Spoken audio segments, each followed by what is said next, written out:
তুমি সারাদিন কাজ করছো, কিন্তু তারপরও কেন তুমি এগোতে পারছো না? কারণ শুধু হার্ড ওয়ার্ক সব সময় যথেষ্ট না। গাধাও সারাদিন কাজ করে, কিন্তু সে কখনো সফল হয় না। ডিফারেন্সটা কোথায় জানো? হার্ড ওয়ার্ক তোমাকে ব্যস্ত রাখে, স্মার্ট ওয়ার্ক তোমাকে এগিয়ে নিয়ে যায়।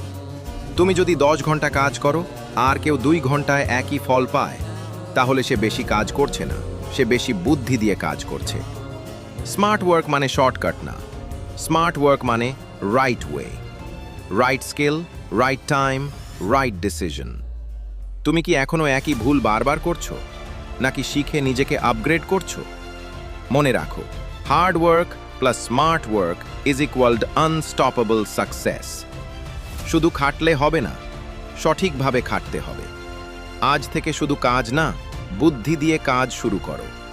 Because winners don't just work hard, they work smart.